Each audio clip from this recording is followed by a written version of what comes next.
안녕하세요. 모빅베어입니다. 우리가 놓친 기회는 언제나 나중에 더 또렷해집니다. 나는 왜 그때 비트코인을 사지 않았을까? 라고 질문하셨던 적 없으신가요? 하지만 그 질문은 단순한 투자의 문제가 아닙니다. 세계관의 문제입니다. 또 한 번의 기회가 우리 앞에 있다면요? 우리는 이번엔 볼 수 있을까요?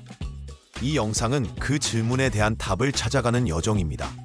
왜 비트코인은 위대한가? 그리고 모빅은 왜 또 한 번의 기회가 될 수 있는가? 그 감격을 지금부터 시작합니다. 대부분 사람들은 비트코인을 말하면서 정작 비트코인을 감격한 적은 없습니다. 가격만 보고 규제만 말하고 기술만 따집니다. 하지만 정말 중요한 건 빛의 속도로 가치가 이동했다는 그 한 줄의 혁명입니다. 사토시 나카모토는 비트코인이 가치를 가질 것인가라는 제자들의 질문에 이렇게 말했죠. 비트코인은 금을 통신망을 통해 보내는 것과 같은 기술이다. 그래서 비싼 가격을 가질 수도 있다. 인류는 수천 년 동안 금을 직접 옮기지 못해서 장부와 신뢰 시스템을 만들었습니다. 하지만 비트코인은 그 장부조차 준항 없이 사라지지 않고 누구에게도 의존하지 않고 전 세계를 연결합니다. 하왈라 시스템에 대해 알아볼까요?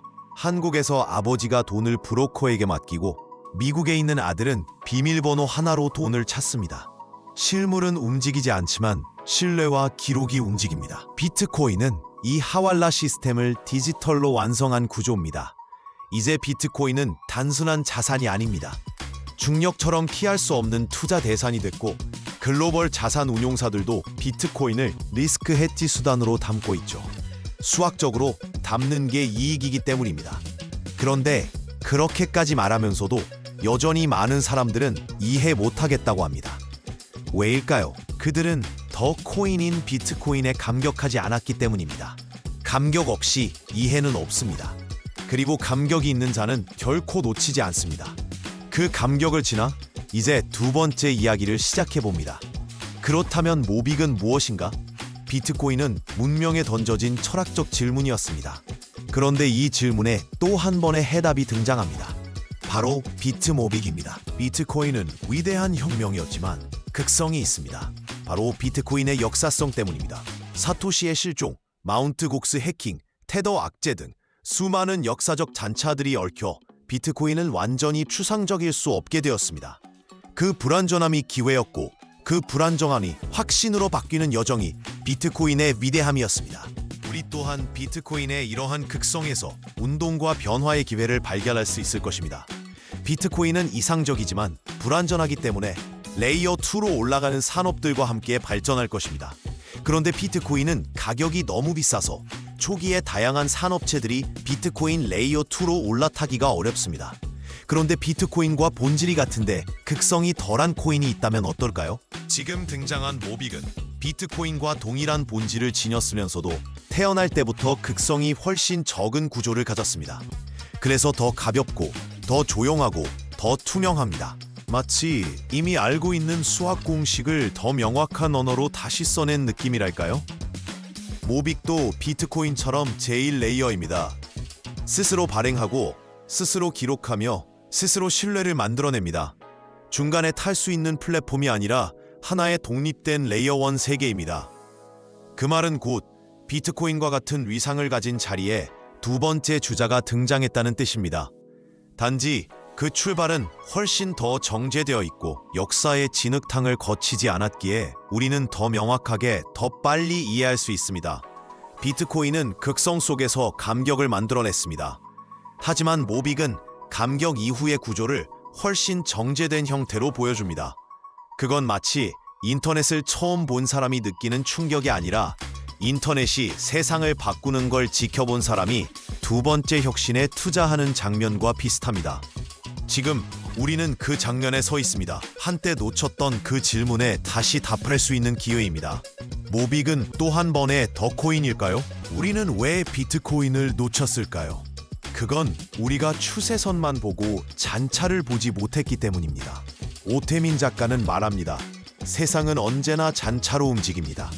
무지한 자는 잔차를 인식하지 못하고 어리석은 자는 잔차를 원망하며 현자는 잔차 속에서 기회를 잃습니다. 지금 모빅이라는 잔차가 우리 앞에 있습니다. 아직 사람들은 그게 얼마나 중요한지 모릅니다. 아직 뉴스에도 책에도 금융권에도 없습니다. 하지만 감각 있는 사람들은 느낍니다. 이건 뭔가 다르다라고 말이죠. 지금은 비트코인이 처음 등장했을 때처럼 명확한 정의도 없고 확실한 로드맵도 없지만 그 구조와 정제된 설계가 말해줍니다. 나는 더 코인의 본질을 알고 있다. 그리고 지금 이 순간에도 어딘가의 서버에서 모빅은 조용히 블록을 쌓고 있습니다. 아무도 보지 않아도, 아무도 칭찬하지 않아도 그 자체로 신뢰를 만들고 있습니다. 이러한 비극성의 모빅은 추가로 강력한 무기를 하나 더 가지고 있습니다. 바로 건강한 생태계입니다. 어느 날 문득 이런 질문이 떠오를 때가 있지 않으셨나요? 우리가 사는 이 세계는 왜 이렇게 구성되어 있을까? 법으로, 규제로, 시스템으로 뒤덮인 세상. 우리가 가진 자산조차 진짜 우리 것일까요? 은행이 닫히면 인출도 못하고 정부가 법을 바꾸면 보호받지도 못하는 이 구조는 과연 언제까지 지속될 수 있을까요? 지금 이 시대는 자본주의와 민주주의가 충돌하는 시기입니다. 민주주의는 자유를 요구하고 자본주의는 이익을 줬습니다. 이 둘은 이제 같은 방향을 보지 않습니다. 그래서 우리는 대안을 상상해야만 합니다. 단지 돈을 벌기 위한 코인이 아니라 관계를 기반으로 한 신뢰망, 국가의 통제를 벗어난 새로운 질서, 그 안에서 자산을 지키고 다음 세대에게 연결할 수 있는 구조를 말이죠. 모빅 생태계는 그 상상의 시작입니다. 단지 코인 몇 개 주고받는 기술이 아니라 자산을 온체인으로 이전하고 법 없이도 상속이 가능하고 함께 살아남기 위한 협력이 일어나는 구조입니다. 정부가 답이 없을 때 국민의 자산을 털기 시작할 그 순간 모빅은 살아남을 수 있는 구조가 될지도 모릅니다. 조용히 그러나 강인하게 말이죠. 비트코인이 감격이라면 모빅은 감격 이후의 생존입니다. 우리는 지금 그 생태계의 시작점에 서 있습니다. 누군가는 이렇게 말하겠죠. 세상은 아직 괜찮아. 그러나 현명한 사람은 이렇게 말합니다. 세상이 괜찮을 때 다음 세상을 준비한다. 그리고 그 다음 세상에 모빅이 있습니다. 감사합니다. 모빅베어였습니다.